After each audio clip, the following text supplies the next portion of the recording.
सो गई। लगता है इनकी तबीयत ठीक नहीं है। एक काम करती हूँ, सारे काम मैं ही कर लेती हूँ, इनको आराम करने देती हूँ।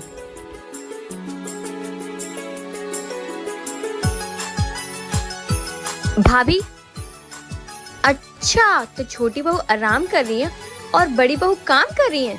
बहुत पटती है ना दोनों में। अभी इन दोनों की जोड़ी में आग लगाती हूँ। बड़ी भाभी, छोटी भाभी तो आराम से सो रही है और आप यहाँ पे काम कर रहे हो। वो देवरानी जी की तबीयत खराब थी ना, तो मैंने सोचा मैं ही काम कर देती हूँ, आज उनको आराम करने देती हूँ। भाभी देखना कहीं ऐसा ना हो जाए वो आराम कर करके इस घर की महारानी बन जाए और आप सारा काम करके इस घर की बस नौकरानी बन के रह जाओ। नहीं छोटी, इसमें नौकर वाली क्या बात है? वो काम करे या मैं काम करूं, घर तो हम दोनों का ही है ना। अभी आपकी शादी नहीं हुई है ना, जब आपकी शादी होगी तब आप अच्छे से समझ जाओगे रिश्तों की अहमियत। रिश्तों की कदर करने वाले ही रिश्ते बचा पाते हैं। क्या मम्मी, दादी और बुआ आ रही हैं। क्या? एकदम चुप हो जा, पापा का खर्चा बढ़ाने आ रही हैं। चलो जल्दी से गेट बंद कर लेते हैं, नहीं तो अंदर आ जाएंगी दोनों, दिमाग खराब करेंगी। पोती, गेट खोलो बेटा। देखो बेटा, मैं गांव से आई हूँ, अचार लाई हूँ तुम्हारे लिए। भाभी, भैया, सृष्टि कहाँ हो? अरे बेटा, 3-4 घंटा हो गए हमको यहाँ पे खड़े हुए, कोई गेट ही नहीं खोल रहा है। क्या करे, यहीं पे बैठ जाए क्या?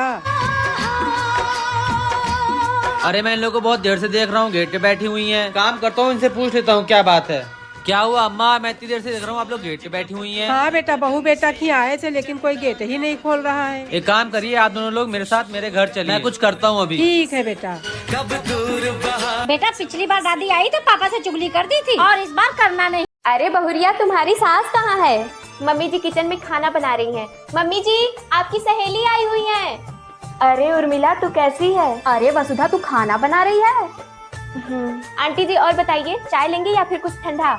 बहू, मुझे सर्दी हो रखी है, तो जा चाय बना के ले आ। मम्मी जी, जाइए मस्त अदरक डाल करके 2 कप चाय बना करके ले आइए, एक मेरे लिए, एक आंटी जी के लिए। ठीक है, अभी लेके आती हूँ। अरे वसुधा, खाना भी तू बना रही थी और अब चाय भी तू बनाएगी? कस के रखा कर अपनी बहू को, तब जाकर के अकल ठिकाने आएगी। कुछ बोल के तो दिखाए। मेरे पापा ने इनको मुंह मांगा दहेज दिए हैं। दहेज का ऐसा केस ठोकूंगी ना कि पूरी जिंदगी माँ बेटे जेल में चक्की पीसेंगे। उर्मिला, तू चुप हो जा, मैं अभी चाय बना के ले आती हूँ।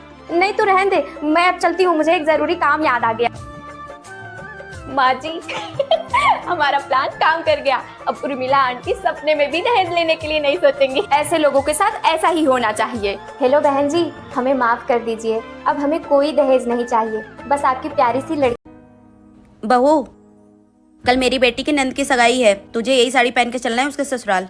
माँ जी, मेरे पास तो बहुत सारी साड़ियाँ हैं ना, मैं उनमें से कोई पहन लूंगी ना।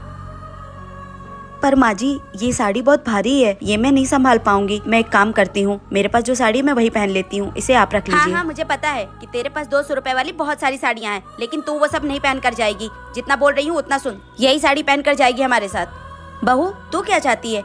तू वही अपनी सस्ती से 200 रुपए वाली साड़ी पहनकर मेरी बेटी के ससुराल जाएगी और वहाँ हम लोग की बेइज्जती करवाएगी? नहीं, तू यही पहन कर आएगी, समझ में आई बात? माँ जी, अगर मेरे आने से दीदी के ससुराल वालों के सामने आप लोगों की बेइज्जती होगी तो फिर मैं आप लोगों के साथ नहीं आऊंगी। हाँ, तो यही बेहतर होगा कि तू वहाँ हम लोगों के साथ मेरी बेटी के ससुराल नहीं आए, वरना लोग ताने मारेंगे कि इसकी बहू तो 200 रुपए वाली सस्ती साड़ी पहन कर आ गई। माँ जी, मैं गरीब भले हूँ, पर उसका ये मतलब तो नहीं है कि आप लोग हमेशा मेरी बेइज्जती करते रहें। क्या गरीब होना पाप है? आप लोग इस बात से सहमत है तो कमेंट करके